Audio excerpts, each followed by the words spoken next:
그래서 오늘 말씀의 제목도 예레미야가 밭을 산 이유입니다. 우리 인생에는 예고도 없이 찾아오는 불청객이 있습니다. 바로 고난, 정확히는 고통입니다. 그 고통의 끝판왕, 고통의 마지막이 바로 죽음이라고 말할 수 있습니다. 어느 누구도 피할 수 없는 고통입니다. 우리 시대의 멘토인 아주대병원 외상센터 이국종 교수님, 여러분 아시죠? 그분도 인생의 99%는 비극이라고 말씀하시더라고요. 온갖 상처와 질병으로 병원을 찾는 수많은 환자들, 막 피 흘리면서 들어오는 환자들, 여러 가지 사정과 우여곡절을 겪고 이제 온 그런 환자들을 보면서 아마도 그런 생각을 했을 것입니다. 유명한 희극 배우였던 찰리 채플린의 명언도 있습니다. 인생은 멀리서 보면 희극이지만 가까이에서 보면 비극이라는 말입니다. 최근 우리에게 큰 충격을 준 사건이 있었습니다. 시청 근처에서 큰 교통사고가 나서 9명이 죽었습니다. 그중에 은행 직원이 4명 있었는데 승진을 축하하며 회식하고 나오는 자리에서 갑자기 변을 당했습니다. 거기에는 시청 직원 2명도 있었는데 야근 마치고 식사하고 나왔다가 변을 당했습니다. 그 사건이 있기 바로 전까지도 자신이 이런 변을 당할지 어떻게 알았겠습니까? 심지어 영상 보면은 1, 2초 전에도 아마 몰랐을 겁니다. 갑자기 차가 치고 지나갔기 때문에 그 전에도 몰랐을 거예요. 이분들도 참 안타깝지만 갑자기 그 사랑하는 사람을 잃고 슬픔에 젖어 있는 그런 가족들과 친구들, 그리고 지인들, 동료들도 안타깝기만 합니다. 또한 이번에 이상기후로 인해서 남부지방에 큰 비가 내렸습니다. 제가 사진 보니까 그 사진이 찍히더라고요. 집중호우가 내리는데 와, 무슨 원자폭탄 떨어진 것처럼 그렇게 비가 많이 내렸습니다. 어떤 지방은 1년에 10%에 해당하는 비가 1시간 만에 내렸다고 합니다. 그 갑자기 내린 비에 6명이 넘는 사람들이 안타깝게 목숨을 잃었습니다. 잠시 차에서 내렸다가 물살에 휩쓸려 간 아주머니도 있었습니다. 또 MT 왔다가 잠시 편의점에 들린다면서 밖에 나갔다가 변을 당한 의대생도 있습니다. 어쩌면 우리가 그들이 될 수도 있었습니다. 이처럼 우리가 살아가는 세상에는 피할 수 없는 비극들이 일상적으로 일어나고 있습니다. 우리는 이런 비극적인 세상을 두고 어떻게 두 발을 딛고 용기 내서 살아갈 수 있을까요? 오늘 말씀의 배경을 먼저 살펴보도록 하겠습니다. 1절부터 5절인데요. 32장 1절부터 5절입니다. 2절에 보시면 예루살렘은 이미 바빌로니아 왕 느부갓네살 군대에게 포위되어 있습니다. 이때가 시드기야 제위 10년이라고 말하고 있습니다. 10년. 그러니까 시드기야 마지막 그 유다의 왕인 시드기야가 11년을 통치했는데 여기가 10년째니까 지금 이제 거의 마지막 부분인 것입니다. 그러니까 예루살렘 멸망 몇 개월 전이라는 것을 우리가 알 수 있습니다. 32장의 배경은 예루살렘 멸망 몇 개월 전입니다. 예루살렘 성을 바벨론 군대가 완전히 포위하고 있습니다. 그래서 15개월 동안 예루살렘 성을 포위합니다. 어떻게 하는 건가요? 말려 죽일 작전인 겁니다. 완전히 포위해가지고 그 안에서 꼼짝달싹 못하게 해가지고 말려 죽일 작전인 겁니다. 왜냐하면 예루살렘 성은 완전히 천연의 요새여가지고 뚫기가 쉽지가 않습니다. 그래서 이제 완전히 말려 죽이는 거죠. 성문을 닫아놓고 밖으로 나갈 수도 안으로 들어올 수도 없습니다. 그 기간이 18개월입니다. 성 안에 갇혀서 나가지도 못하니까 안에서 먹거리가 다 떨어지면 끝장입니다. 뭐 무한정하게 성 안에가 쌓아놓지 못하잖아요. 그러면 그 먹거리가 다 떨어지면 이제 끝나는 겁니다. 심지어 땅에 기근이 들었습니다. 그 하천을 끊어버렸거든요. 밖에서. 그래서 기근이 들어버렸어요. 그리고 성 안에 전염병이 돌기 시작했습니다. 분명 백성들에게는 이런 믿음이 있었을 겁니다. 우리에게는 하나님의 성전이 있기 때문에 안전하다. 예루살렘은 안전하다. 지금까지 어떤 나라도 이 예루살렘을 뚫을 수는 없었다. 하나님이 계시는 이곳은 어떤 나라도 침공할 수 없다. 그런데 현실은 그게 아닌 것입니다. 백성들의 심정은 어땠을까요? 백성들은 자신들의 믿음과 다른 현실에 굉장히 당혹스러워 했을 것입니다. 분명히 예루살렘은 하나님의 도성인데, 하나님의 도시인데 어떻게 바벨론 군대가 포위하고 우리를 위협할 수 있지? 어떻게 되는 거 아니야? 굉장히 혼란스러워. 자신들의 믿음으로는 도저히 이런 일이 일어날 수 없거든요. 커져가는 고통과 두려움에 패닉 상태가 돼서 절망에 빠졌을 것입니다. 그럼 시드기야 왕은 어땠을까요? 그는 거짓 예언자들에게 속아가지고 예루살렘이 절대로 망하지 않을 거라고 생각했습니다. 그의 믿음은 하나님께 있었던 것이 아니라 다른 나라에 있었습니다. 이집트. 그러니까 바벨론과 이집트가 계속해서 그 패권 다툼을 했는데, 바벨론이 이렇게 에워싸고 있어도 이집트가 분명히 도와줄 것이다. 분명히 우리는 이집트의 도움으로 빠져나갈 수 있을 것이다 라고 생각을 했습니다. 그게 시드기야 왕입니다. 헛된 기대를 가지고 있었습니다. 그러나 현실은 어떻습니까? 예루살렘을 바벨론이 포위해가지고 점점 그 포위망을 좁혀오고 있습니다. 언제 무슨 일이 일어날지 아무도 모르는 현실입니다. 분명 시드기야 역시 굉장한 두려움에 휩싸였을 것입니다. 이런 상황에도 불구하고 시드기야는 끝까지 예레미야의 말을 듣지 않습니다. 예레미야는 바벨론에 항복하지 않으면 예루살렘이 멸망하고 말 것이라고 선포했습니다. 심지어 시드기야 왕도 비참한 모습으로 바벨론에 포로로 끌려갈 것이라고 예레미야는 예언합니다. 그러니 화가 난 시드기야는 예레미야를 자신의 궁전 감옥에 가둬버립니다. 죽이지는 못합니다. 혹시라도 진짜 하나님의 예언자의 경우 엄청난 큰 벌을 받을 수 있기 때문에 죽이지는 못하고 가둬버리는 거죠. 그는 여전히 문제의 핵심이 무엇인지 깨닫지 못하고 있습니다. 이스라엘이 현재 당하고 있는 위기는 군사력이 약해서가 아닙니다. 다른 나라가 도와주지 않기 때문도 아닙니다. 더욱이 하나님이 바벨론의 그 마르둑 신보다 약해서도 아닙니다. 그 당시 고대 전쟁은 신들의 전쟁이라고 불렸습니다. 그래서 어떤 나라를 점령하게 되면 그 신이 훨씬 더 우위에 있는 신이라고 여겨졌습니다. 그래서 지금 이 상황에서도 바벨론의 마르둑 신, 그 신이 더 우위에 있는 것처럼 보이는 것이죠. 그러나 하나님이 그 마르둑보다 약해서가 아닙니다. 이것은 온전히 백성들의 죄악 때문입니다. 그런데 그것을 깨닫지 못하는 것입니다. 이처럼 사정이 어려워진다고 해서 사람들이 쉽게 회개하고 돌이키지 않습니다. 죽음을 앞두고도 자기 고집을 꺾지 않는 사람들을 저는 많이 보았습니다. 그러니 망해서 하나님께 돌이킬 수 있다면 그것도 복입니다. 그것도 하나님의 은혜입니다. 사람의 고집이란 인간의 죄성 밑바닥에 깔린 장판과도 같습니다. 자기 잘못을 인정하는 거 쉬운 일이 아닙니다. 변명하고 남 탓으로 돌리는 게 인간의 죄성입니다. 아담과 하와를 보십시오. 하나님께 변명하고 또 서로 탓하고 그리고 정죄합니다. 그게 인간의 모습입니다. 그럼 우리의 모습은 어떻습니까? 우리의 악함과 죄악에 대한 그런 고집을 우리는 얼마나 잘 깨닫고 있습니까? 최근 자신의 죄악을 깨닫고 주님 앞에 진심으로 회개한 적이 있으십니까?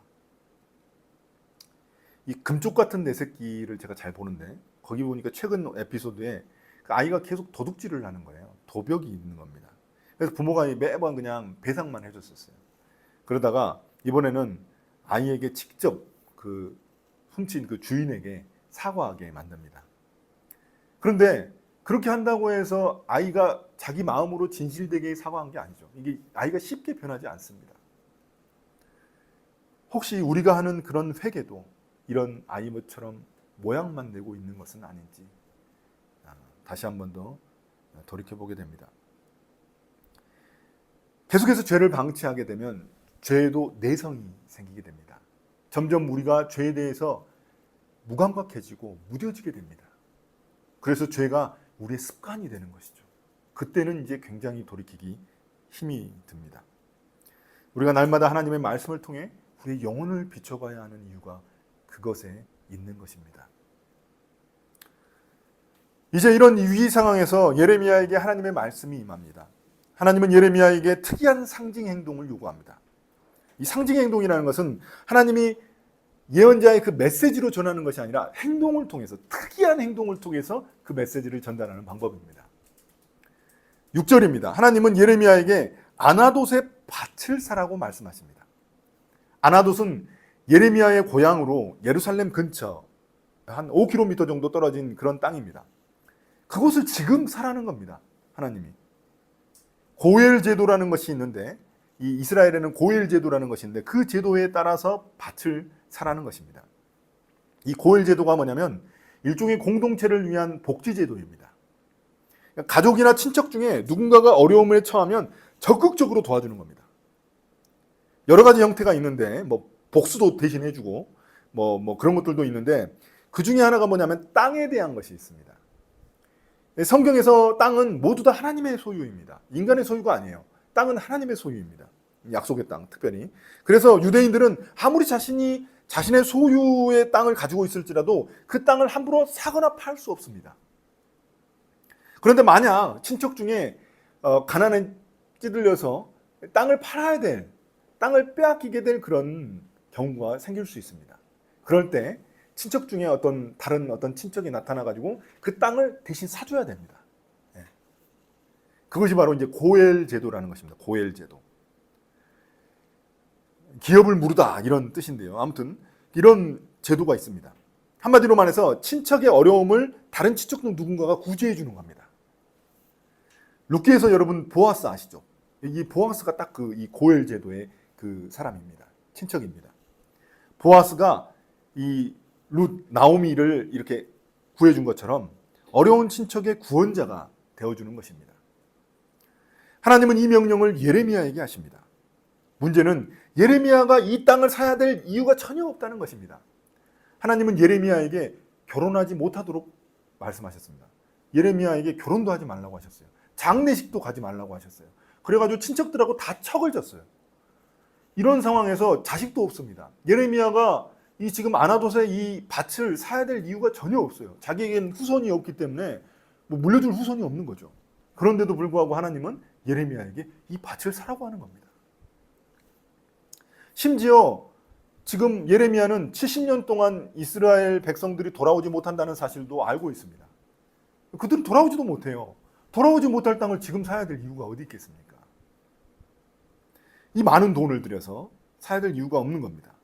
또한 이 친척 하나멜이 있는데, 하나멜이 땅을 사달라고 예레미야에게 요구하는 것도 너무나 의심스럽습니다. 지금 어떤 상황입니까? 이 바벨론 군대가 지금 포위하고 있는 상황입니다.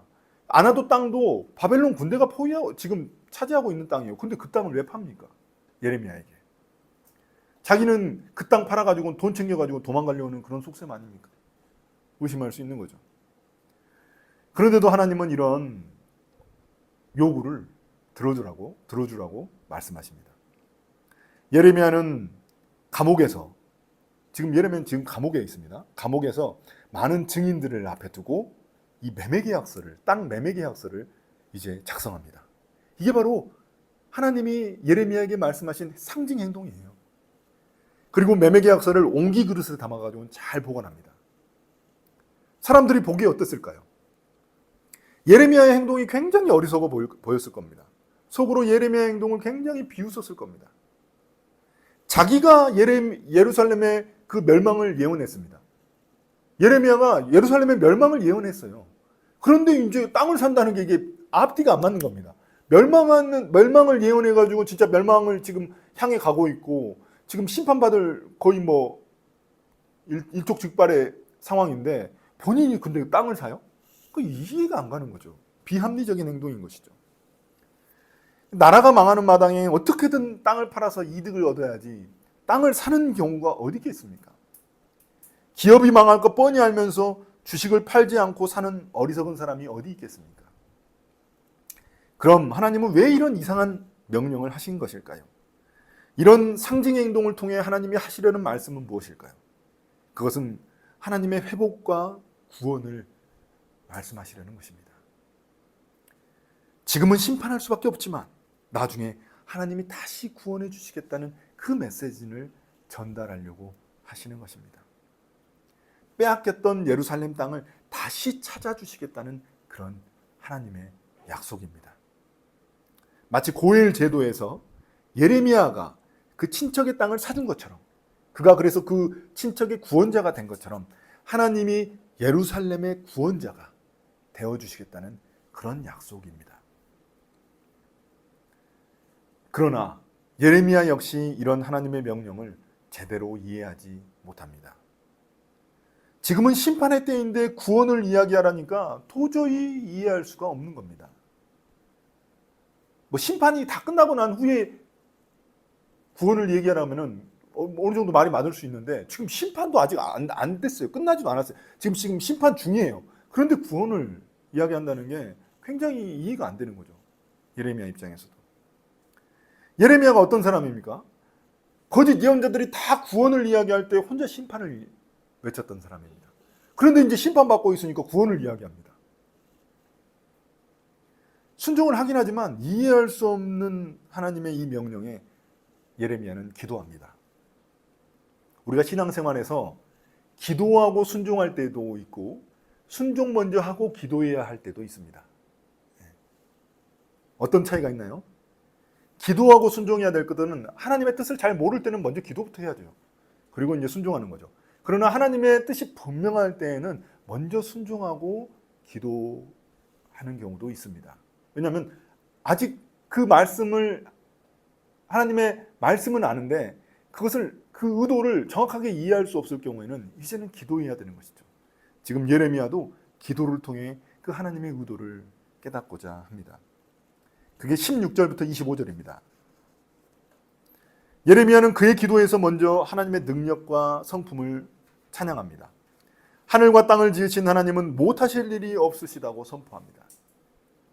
또한 은혜를 수천 대에 베푸시지만 조상의 죄는 자손이 반드시 치르게 하신다고 말합니다. 각 사람의 행실대로 갚아주시는 공평하고 의로운 분이심을 선포합니다. 이런 능력과 성품의 하나님이 이스라엘에게 행하신 놀라운 일들을 회고합니다. 하나님은 놀라운 기적들을 행하셔서 이스라엘 백성들을 이집트에서 구원해 주셨습니다. 그리고 광야를 거쳐 결국 약속하신 가나안 땅에 도착할 수 있게 하셨습니다. 하나님이 이렇게 이스라엘에게 큰 은혜를 베풀어 주셨습니다. 문제는 이스라엘 백성들입니다. 그들은 이런 하나님의 큰 은혜에도 불구하고 하나님을 배신했습니다. 하나님이 주신 약속의 땅에서 그들은 하나님을 거역했습니다. 26절에서 35절에 보면은 이스라엘이 행한 죄악들이 빼곡하게 기록되어 있습니다. 그것을 보면 하나님이 이스라엘을 심판하지 않을 수가 없는 것입니다. 그 핵심이 뭐냐면 우상숭배입니다. 우상숭배. 이스라엘 백성들은 하나님이 계시는 성전에 우상을 세워놓고 숭배했습니다.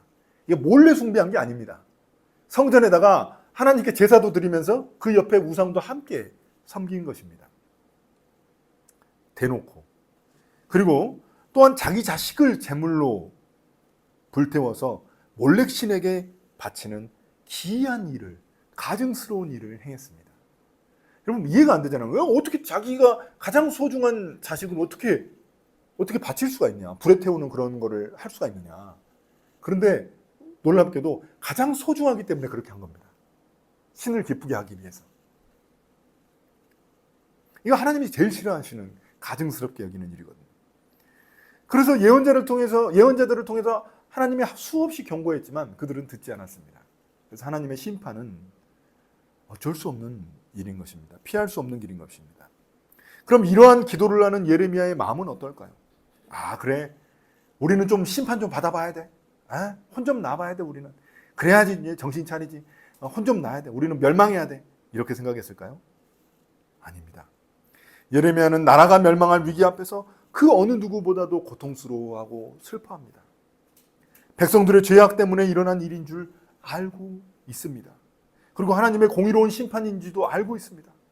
그럼에도 예레미야는 고통스러워하고 슬퍼합니다. 그런데 왜 하필 이때 하나님은 예레미야에게 땅을 사라고 말씀하시냐는 것입니다. 하나님은 예레미야의 행동을 통해 백성들에게 소망을 주고자 하신 것입니다. 이런 어려운 상황, 이 심판 도중에 있잖아요. 이 심판, 이제 더 큰 고통과 더 큰 그런 절망의 순간이 올 텐데, 그때도 포기하지 말라고 그 소망의 메시지를 주시는 것이죠. 견딜 수 있도록 하시는 것입니다. 그게 끝이 아니라는 것을 알려주시는 것입니다. 죄악에 대해 심판을 해야 하지만 그게 하나님의 최종 계획이 아님을 알려주시려는 것입니다. 하나님의 이런 마음을 우리는 어떻게 다 파악할 수 있을까요? 하나님의 뜻은 재앙이 아니라 평안입니다. 이제 36절부터 44절인데요. 예레미야가 기도 가운데 했었던 그 질문에 대한 하나님의 대답이 등장합니다. 왜 예레미야에게 땅을 구입하게 하셨는지 그것을 대답해 주십니다. 무엇 때문입니까? 하나님의 약속 때문입니다. 하나님은 때가 되면 이스라엘 백성들을 다시 이 땅에 모아 안전하게 살게 해주시겠다고 약속하십니다. 그리고 다시는 그들을 떠나지 않으시고 그들의 하나님이 되어주시겠다고 약속하십니다. 그리고 그들의 마음을 바꿔서 그들이 온전히 하나님께 순종할 수 있도록 만드시겠다고 말씀하십니다. 영원한 언약을 맺어 그들을 영원히 떠나지 않으시겠다고 말씀하십니다. 이 눈앞이 암담한데 이 소망을 바라본다는 것은 참 굉장히 힘든 일입니다. 눈앞에 보이는 것은 먹구름뿐이에요. 그런데 그 먹구름 뒤에 태양이 있다는 것, 그 사실을 아는 것은 눈에 보이지 않기 때문에 그것은 믿음의 영역인 것이죠. 하나님의 약속이 있기 때문에 믿을 수 있는 것입니다. 여러분, 복음이 무엇입니까? 복음은 죽음 뒤에 부활이 있다는 것입니다. 그러니까 한마디로 이야기하자면 복음을, 물론 하나님 나라라고도 이야기할 수 있고 예수님의 십자가 부활이라고 이야기할 수 있지만 이 죽음 뒤에도 그게 끝이 아니고 부활이 있다는, 그 소망이 있다는, 그 약속이 있다는, 그것이 바로 복음입니다. 죽음, 그 비극의 그 비극이, 그 죽음이라는 비극이 끝이 아니고 그 다음이 있다는 이야기입니다. 부활이라는 소망이 우리를 기다리고 있습니다. 이것이 바로 하나님의 약속입니다. 사랑하는 성도 여러분, 지난주 저는 믿음은 희망 고문처럼 헛된 소망을 품는 게 아니라고 말씀드렸습니다. 잘못된 믿음은 현실을 파악하는 눈을 가리고 미래에 대한 허황된 기대를 갖게 만듭니다. 그렇다고 해서 현실만 바라보고 있는 게 믿음은 아닙니다. 올바른 믿음은 분명 현실 너머의 소망을 보게 합니다. 올바른 믿음은 하나님의 약속에 근거한 믿음입니다. 무엇이 옳은 믿음이고 무엇이 그릇된 믿음인지는 하나님의 약속에 달려 있습니다. 그 믿음이 냉혹한 현실, 비극적인 현실 속에서도 우리에게 살아갈 수 있는 힘을 줍니다. 비극적인 예루살렘의 현실 속에서 예레미야가 산 것은 아나돗의 밭이 아닙니다. 예레미야가 산 것은 하나님의 약속입니다. 예레미야가 산 것은 하나님의 소망입니다. 이스라엘 백성들의 암담한 현실을 피할 수는 없습니다. 그들이 저지른 죄에 대한 하나님의 심판이기 때문입니다. 그러나 심판이 끝이 아니고 그 뒤에는 하나님의 회복과 구원이 기다리고 있습니다.